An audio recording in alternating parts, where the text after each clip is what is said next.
Thank you very much for your presence this afternoon, especially the presence of Finance Minister Mario Marcel, U.S. Ambassador Honorable Bernadette Meehan, and our guest of honor, Madam Secretary of the Treasury, Janet Yellen. Bienvenidos, Ministro Marcel, y bienvenidos a todos que están aquí hoy en Albemarle.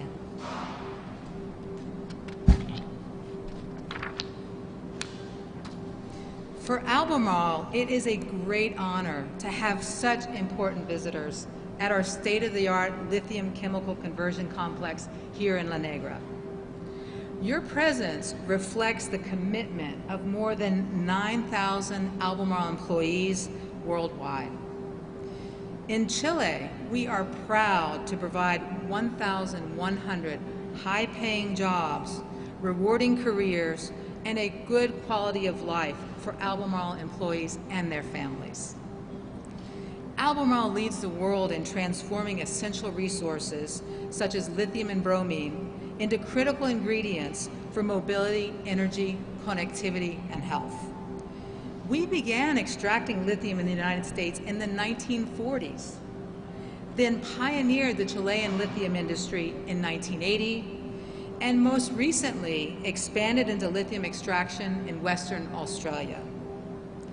In these 3 countries, we also convert this lithium into battery-grade lithium, providing our customers with a reliable supply of IRA-compliant material.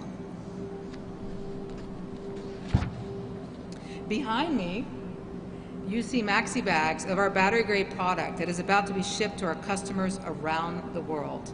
This product will also be shipped, some of it, to our Kings Mountain lithium hydroxide plant in Kings Mountain, North Carolina, to create lithium hydroxide, which is also used for lithium-ion batteries. Lithium is used not only for electric vehicles, but also for many other applications. It is fundamental for our cell phones, our computers, and life-saving devices such as pacemakers. It also enables a transition to renewable energies by powering stationary energy storage devices, and will make possible new urban mobility applications that will transport us in the future. So think about drones, but for people. That's going to be our new mode of transportation in cities.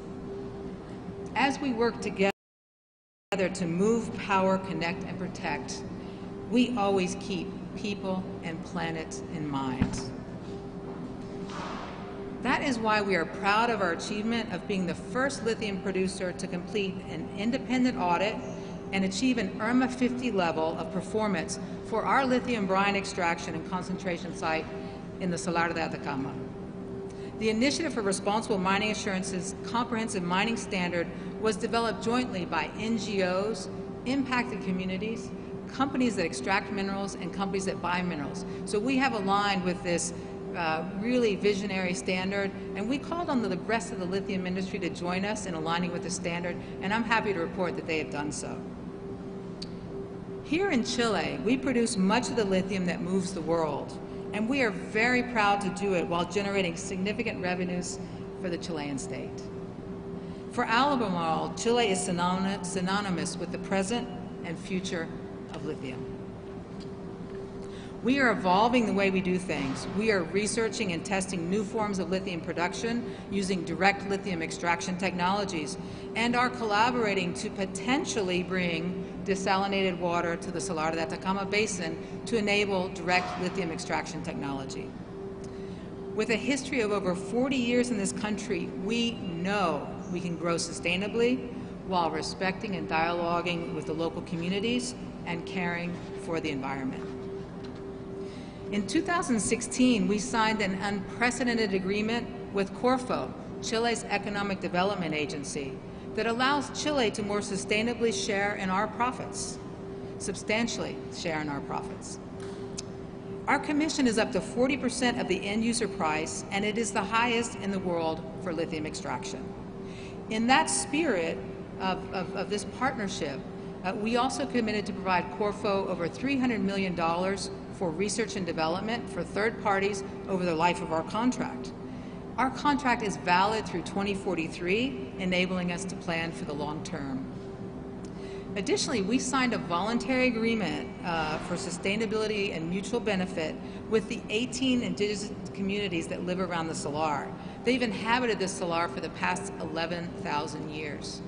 And we sat down with them to find out what their aspirations were, what our aspirations were, and we developed an agreement together that runs through 2043 that focuses on ensuring the sustainability of the salar, having healthy dialogue around our plans, their plans, as well as sharing 3.5% of our sales with the indigenous community. These communities have full self-administration of these funds. They decide what they're going to do with these funds. There were many naysayers who said the communities would not be able to employ these funds well, and guess what? They've been proven wrong. You'll see new community centers there, photovoltaic plants, greater access to their water rights, all thank you to the 3.5% that's included in this agreement that we signed. This agreement also lasts through 2043.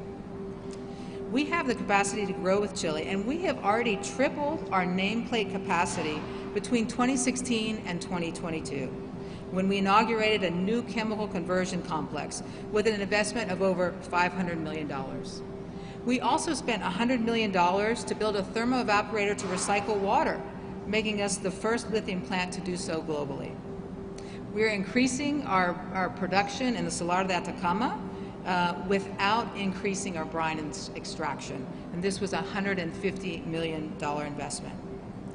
At Albemarle, we exist to enable a more resilient world with honesty, transparency, and accountability. As we pursue the new era of lithium in Chile, we will do so not only by being better, stronger, and faster, but cleaner, safer, and smarter. That's our promise. Thank you very much.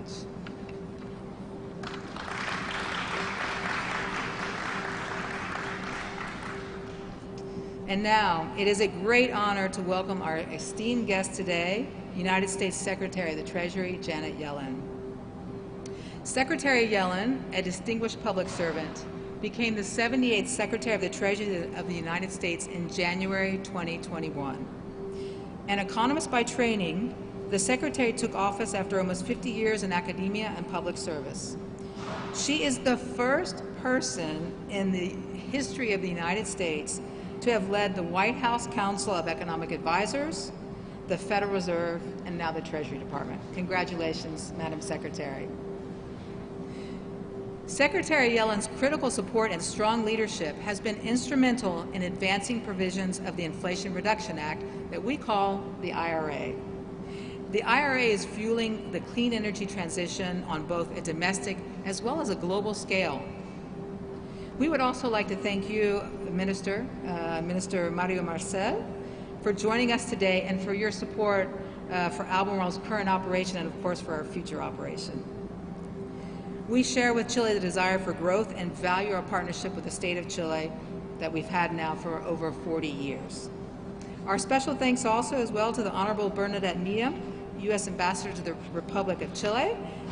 She's visited us on numerous occasions, and we're thankful for all that you've done to help us as well. I now invite our esteemed guests, Secretary Yellen and Minister Marcel, to make remarks, beginning with Minister Marcel.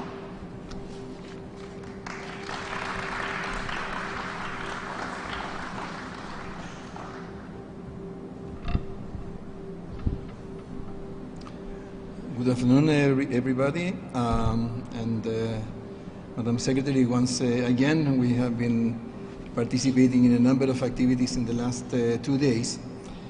And I would like to say that, when a few months ago we heard that Secretary Yellen was wishing to extend her trip to South America after participating in the G20 meeting in Brasilia, that she wanted to extend the trip to Chile, we answered back that it would be important not just to have meetings in Santiago with authorities or different stakeholders, but also to have some activity in the field.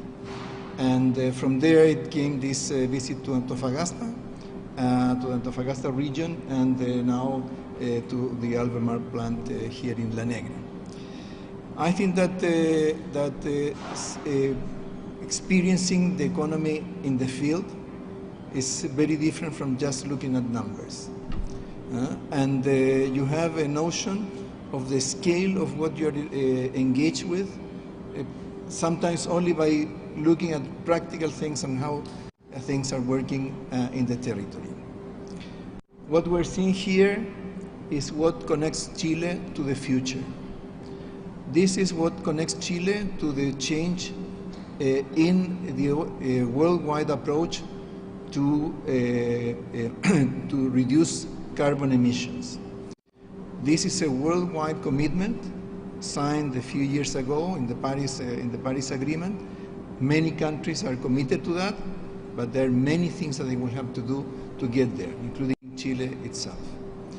The difference with Chile is that in addition to the efforts that we have to do our own part in reducing carbon emissions, we can produce things that will help other countries to do the same. And therefore, this has become a great opportunity for us as a country. But this is connecting us to the future, not just in terms of climate change and carbon emissions, also with changes in the daily livelihood of many people around the world. In the world they mobilize, in the way that they live their lives and perform basic duties every day.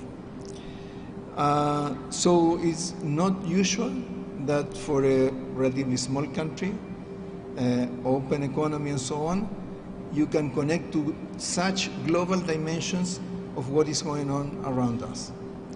Lithium is one of those, and of course Albemarle is a leading company in doing that from Chile. Because of the importance of lithium, the government of President Boric considered that it was very important to issue a national policy on lithium.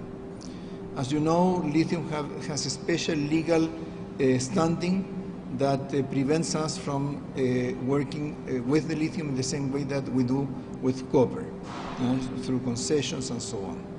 So this policy had to take that into account. But essentially the core of what we're trying to do from the national lithium policy is to develop this industry, to make this potential to materialize. And in order to do that, we identified a number of objectives as part of the national lithium policy. One, of course, was to increase production. That will happen. You may realize that after all the discussions, for those that live in Chile, for all those discussions that said that Chile was lagging behind other countries because of investment, you may realize that after the agreement with SQM, that has changed, because that will involve an increase in production in the next few years.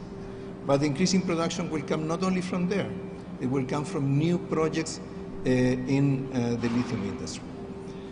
Our national lithium policy also includes, of course, environmental sustainability and the need for technical change in extracting lithium to make it much more sustainable with the environment, and particularly with the use of water. The lithium policy also includes diversifying the production of lithium in Chile, to have more actors participating in this industry. That is also part of, that also translates into the way we intend to move into the future.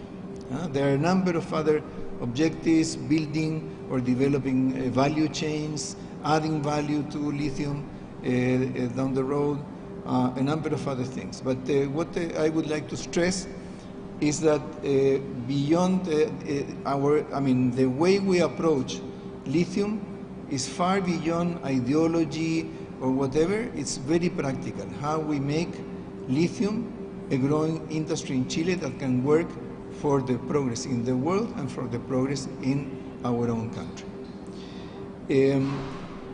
That, of course, cannot be just a dream or something that we imagine into the future. It has to translate into something very concrete.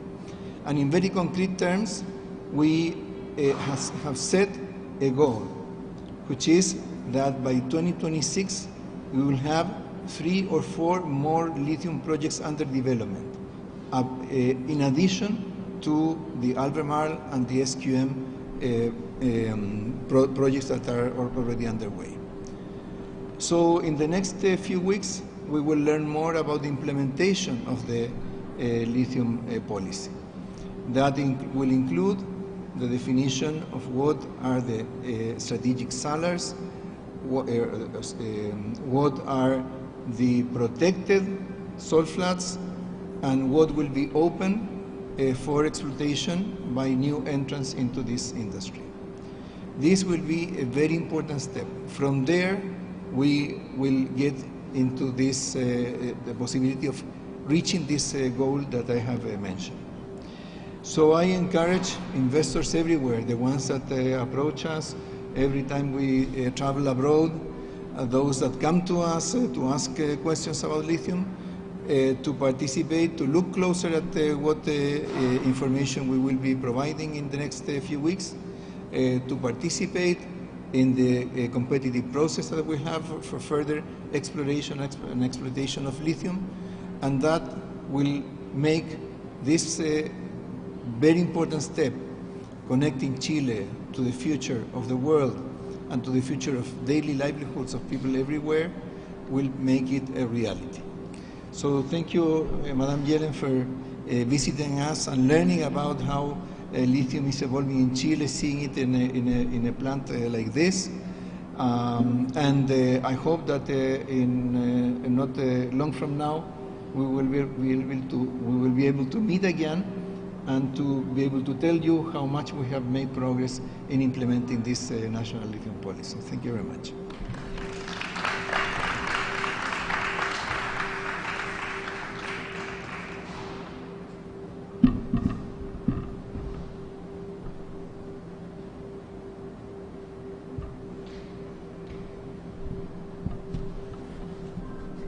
Well, let me thank everyone for the invitation to visit this impressive plant and operation, and I'm grateful for the warm welcome I've received in Chile over the past 2 days.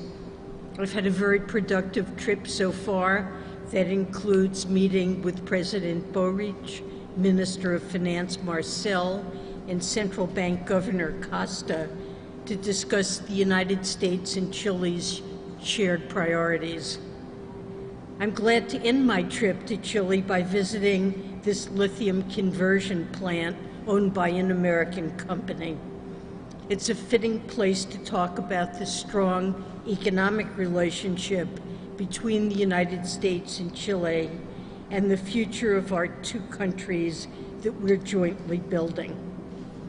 Last year, the United States and Chile marked the bicentennial of our diplomatic relations. This year, we celebrate the 20th anniversary of the US-Chile Free Trade Agreement, which fuels mutual economic benefit. US exports to Chile over 70,000 American jobs in 2021, and the US invested nearly $30 billion in Chile in 2022. Just last December, extensive cooperation between the US Treasury Department and Chile's Ministry of Finance culminated in a comprehensive bilateral tax treaty between our two countries that entered into force. And this is the first such treaty signed by the US to enter into force in over a decade. It will further reduce tax-related barriers to cross-border investment, facilitating even stronger economic ties between our countries. In my remarks today, I'd like to focus on one key aspect of the US-Chile economic relationship that is only becoming more important: our work to build green and resilient supply chains. The United States is lowering energy costs, advancing our energy security, and combating climate change through both investing at home and strengthening relationships with key partners like Chile. We're eager to build on this foundation going forward. President Biden and I have been focused on advancing our energy security. When energy prices are volatile, families around the world, including in the US and Chile, shoulder the burden of high costs and unpredictability. These shocks add significant financial stress to households that are trying to make ends meet and to businesses trying to thrive and scale. We've coordinated with our allies and partners to mitigate external price shocks and keep costs down. When Russia invaded Ukraine, we responded quickly and decisively. At home, we released 180 million barrels of oil from the Strategic Petroleum Reserve. Over time, record domestic oil and natural gas production also addressed our immediate needs. With a coalition of partners, we put in place a price cap on Russian oil, and that price cap has deprived Russia of revenue while keeping energy markets well supplied. Energy prices have declined, with gas now down around $1.80 per gallon from its high in June 2022, and global crude oil prices down around $40 per barrel since then. Around the world, the increasing frequency and severity of climate-related events also undermines energy security and has far-reaching economic impacts. Last month, California witnessed record floods, with several counties under a state of emergency.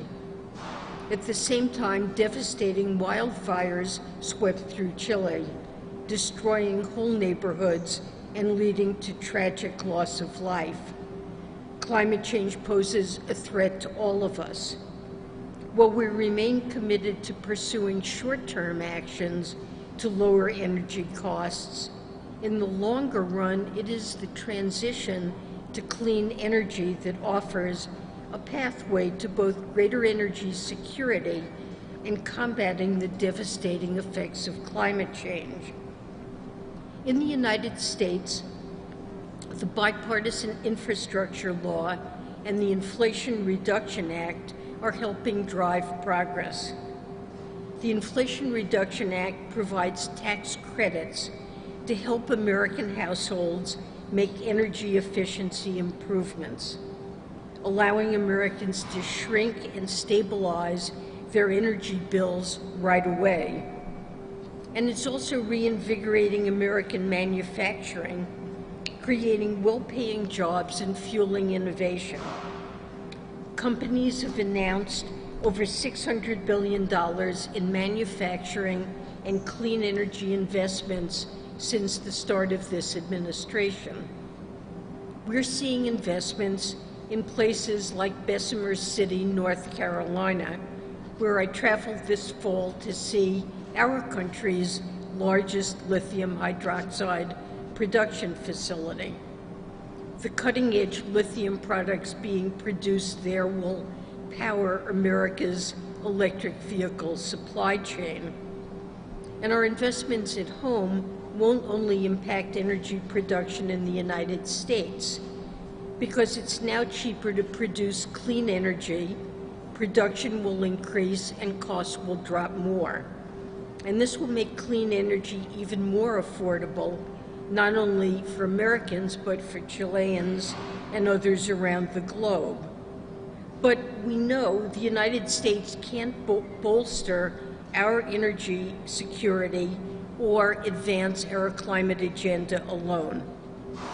Parts of our key supply chains, including for clean energy, are currently over-concentrated in China. This makes America more vulnerable to shocks in China or whatever country dominates production, from natural disasters to macroeconomic forces to deliberate actions such as economic coercion. So alongside investing at home, we're pursuing an approach I've called friendshoring, bolstering our supply chains through strengthening our relationships with our key partners and allies. And Chile is one of those key partners. As we accelerate toward a clean energy future, our already strong economic relationship is poised for further strengthening.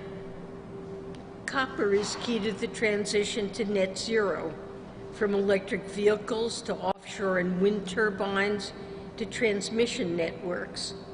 If the world aims to achieve net zero by 2050, demand for copper is projected to double by 2035, and Chile leads global production with copper its top export. And of course, Chile is also the world's second biggest producer of lithium, with 30% of global market share and the largest lithium reserves on Earth. Like for copper, demand for lithium is expected to grow due to its key role in energy storage, such as for EV batteries. In fact, lithium demand is projected to more than triple by 2030. As the United States and other countries grow our EV markets and invest more in renewables, Chile will play a key role. Our free trade agreement with Chile means that critical minerals from Chile help vehicles qualify for the Inflation Reduction Act's Clean Vehicle Tax Credit that boosts industries in both Chile and America. Where we are today is a perfect example of our mutually beneficial economic ties. Albemarle is headquartered in North Carolina and has a production site in Salar de Atacama and this conversion plant at La Negra. The company employs more than 1,000 workers in Chile, over 75% of whom are from the region. It also recently launched an apprenticeship program to expand pathways into these jobs. And our ties with Chile increase our energy security at home, create economic opportunity in both of our countries, and bring us all closer to achieving our climate goals. In the medium to long term, we'll see shifts as we ramp up lithium production in the United States. Albemarle plans to reopen its lithium mine in North Carolina by 2030, capitalizing on bipartisan infrastructure law funds and IRA tax credits.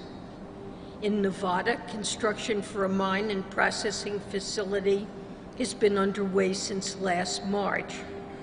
But the global need for clean energy means there's ample demand for both Chile and the US to meet it. Researchers have estimated that there are over $3 trillion in global investment opportunities associated with the transition to net zero each year between now and 2050. And President Biden and I are dedicated to further shoring up our bilateral cooperation and enabling both the US and Chile to capitalize on these opportunities. I'm also very impressed by Chile's own ambitious climate agenda. Chile is leading the way on sustainable finance as the region's first sovereign green bond issuer and the world's first sovereign sustainability-linked bond issuer. It has one of the world's greenest grids. Approximately 60% of its power comes from zero-carbon sources, including over a quarter generated by wind and solar. Chile has put in place tax support for EV buyers and aims to reach 100% in EV sales by 2035. And it may well lead the way in green hydrogen, with more than 40 green hydrogen projects underway. And all of this makes Chile exactly the kind of partner we need in the transition to clean energy. Indeed, the actions the United States and Chile are each taking, and those we're taking together, are driving progress. This year, the U.S. will continue investing at home and in supply chains that benefit both the U.S. and Chile. And around the world, other efforts, from just energy transition partnerships to supporting emerging markets to Chile's leadership, will bring us closer to the future we need for generations to come. So thank you all very much. It's been a pleasure to visit.